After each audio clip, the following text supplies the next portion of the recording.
Hello, this is Mr. McGovern, and this is the sixth video in the Simple Harmonic Motion series, the second about simple harmonic motion described as waves.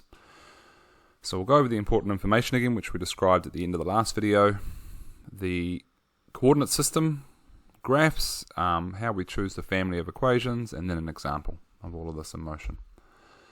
Okay, the important information. Amplitude, we need the amplitude of a pendulum swing or a mass on a bouncy springs motion. That's always the distance from the equilibrium, the middle, to the largest displacement. And you can see it on this diagram here. The other thing we need is omega, the rotational frequency. So that's taking the frequency or the time period being a full complete cycle of motion, and putting it into radians effectively. So 2 pi times frequency or 2 pi over time period. Once we've got that information, the next thing we need to do is add a coordinate system. Now, I have talked about coordinate systems a lot in level 2 when we spent quite a bit of time on motion maps. And when I make that video, if you're from another school, not mine, I'll link it down the bottom in the description, and you can have a look at motion maps as well, which was an introduction of coordinate systems. But effectively, we have to choose where zero is and what we're calling positive and what we're calling negative. And we want to explicitly do that, especially in when solving problems. Actually draw this on the page. It makes it easier for us, and it makes it easier for the examiner to see what you're doing. So a coordinate system needs a 0 point. So in simple harmonic motion, we want to make that 0 point the equilibrium point. So we've marked that on our diagram there. And then we choose a positive direction and a negative direction. Now, generally we choose the positive direction where the object starts. So in this case, I'm calling it on the left, and the negative direction will be on the right. However, there's no right answer. Okay? You're going to have situations where the object starts in the middle. And so then you can choose one side to be positive and the other side to be negative. I generally choose the side it moves to first as being the positive side. It kind of seems intuitive, but again, there's no right answer. As long as you draw it down, you say this is the side I've chosen to be positive and this is the side I've chosen to be negative, and then you are consistent, then you're going to end up with the right answers. So we've done our coordinate system. Now we need to look at graphs. So if you're doing level 3 calculus, this will be pretty easy for you. But the red one at the top is a sine graph. We know it's a sine graph because it starts at 0. And the bottom one is a cos graph. If you haven't taken calculus, a very, very simple explanation is that if you got your calculator and you typed in sine of 0 and pushed equals, it would give you 0. And then you would plot that on a graph. You'd say at 0, my value of sine is 0. Then if you were to plot sine 0.01 equals, it gives out a number, and you plot that on the graph. And you keep going up and you do every number from 0 to 2 pi if you're in radians, and this is the graph you would get out, or this is the values you get out of your calculator, and you'd graph them. And it's a nice wave pattern. Cos, on the other hand, starts at 1. So if you put in cos 0 into your calculator, it spits out 1. And then cos 0.01 spits out 0.99 something. And cos 0.02 spits out 0.98 or 0.99 smaller values.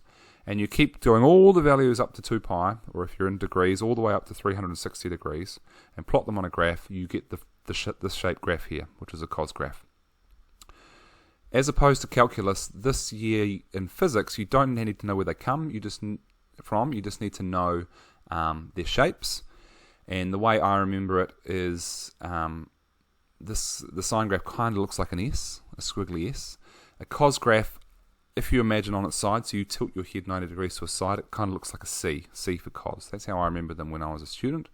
However, probably the better way to remember them is check with your calculator. Put sine 0 in your calculator and you'll find it equals 0. Oh, that's the sine graph. It starts at 0. Then it's that wavy pattern. If you put cos 0 into your graph, it equals 1. Oh, it's a wavy pattern, but it starts at 1. Okay, so that's the tip to remember them. Just check it with your calculator. So far we've had the important information A and omega, we've had the coordinate system, and we've had the graphs. The reason we need to know the graphs is to choose our equations. This here is the simple harmonic motion formulas. I've just copied and pasted this from your level 3 formula sheet you get in your exam. So there's all these cos and sine formulas here. But it turns out they're not put there randomly, they are in families. So when you get in your exam, you should circle them how I have there. They are families. And the way the families work is, first of all, the first one in each family starts with y. This measures displacement. So, and that displacement is the distance of the object, say the thing on the pendulum, from the equilibrium. That's equal to A, amplitude, times sine omega t. This is why we need A, and this is why we need omega. So we can use this equation to calculate the displacement at any time. Want to know where the pendulum is after half a second? Put it in here. As long as you got the information, it will spit out a displacement. Want to know where the pendulum is after 302 seconds? Put it in here, times sine, up the sine of omega times that time, times the amplitude will give us where that pendulum is. Okay, so for any time, we've now got an equation that tells us where it is. Now, the family, there's two families, and you need to be able to pick the right one. If you have an object that starts at the equilibrium, so it's maybe a pendulum swinging, and the exam question says, look, it's swinging around, but we start timing when it's right at the equilibrium. We use the sine equation. And the reason we use that, and the reason I showed you these graphs, is a sine starts at 0. Just like if an object starts at the equilibrium, according to your coordinate system, it starts at 0 as well. So if an object starts at the equilibrium, you would use this equation to work out its displacement, the one beside it in the same family to work out its velocity at any time, and the one beside it to work out its acceleration at any time. If the object started at the max displacement, let's say your pendulum started out to the left, and that's when we started timing, you'd use a cos equation. And the reason is because the cos graph starts at one of the maximum displacements. Because you've memorized your cos and your sine graph, you know the cos graph starts at the maximum displacement, like your object, if that's what they've given you. Then you'd use a second family that starts with a displacement equation with a cos in it. So can you see the pattern you have to do here? If an object starts in the equilibrium point, in the middle point, you've memorized the graphs, and you know that graph, the graph that starts in the middle point is a sine graph. So you pick the families of equations that start with a sine here. It doesn't matter that the velocity is a cos and the acceleration is another sine. You always just pick off the displacement equation. Okay? The second dot point here says a family of equations is picked using the displacement equation.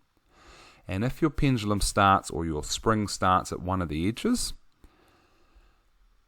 you know a cos graph starts at an edge. It doesn't start at 0. It starts at maximum displacement. Your displacement equation here that has a cos graph in it, you choose this family of equations. Even if you want to calculate the velocity of something, you use the displacement equation to choose the family. Now for those doing calculus, let me explain where these equations come from. And those not doing calculus, you can finish the video. You can skip maybe 30 seconds when I give you an example. The displacement equation here is the one we choose from. If we take the derivative of displacement, it's velocity. And that's where this equation comes from. The derivative of sine is cos. And when you're taking the derivative of a trig function, you have to use the chain rule. And the chain rule here brings out the rotational frequency, omega, out to the front. So that's why this equation, the velocity equation, has an A and an omega. If you take the derivative of velocity, you get acceleration. And the derivative of a cos is a negative sine graph, so that's why acceleration equals negative. And chain rule again, you bring another omega out, and that's why you have A omega squared. Alright, so an example. Well, just let's sum it up first. Our toolkit has 4 pieces. You need to know the important information, A and omega. To remember that, just look at any of these equations. They all have an A and an omega in them. You need to set up a coordinate system. I suggest you draw this on your exam paper, underneath your picture of your pendulum or bouncy spring. The coordinate system can be vertical as well if it's a bouncy spring. You need to remember your graphs, and you remember your graphs so that you can pick the correct family of equations. So it's complicated. Once you practice this a couple of times, it's not too bad. So let's have a go at choosing the correct equation. We've got a pendulum here, length 4 meters, has an amplitude of 0.2, and I've given you an angular frequency of 1.5 radians per second. Alright, first of all, important information. Amplitude. Now, even though it has a length of 4 meters, the amplitude is from the center to the maximum displacement. That's 0.2. We've also got the omega. Great. Coordinate system. Let's set it up so that the pendulum, the middle of the pendulum is the equilibrium point. It starts on the left-hand side, so let's call the left-hand side positive. Graphs. This is starting from maximum displacement, so it's a cos graph. Then their equations. I've got two families of equations. I said I'm starting with a cos graph, so my family will be this bottom one here. And then I can go on to calculate whatever I want, and the next video I will do just that.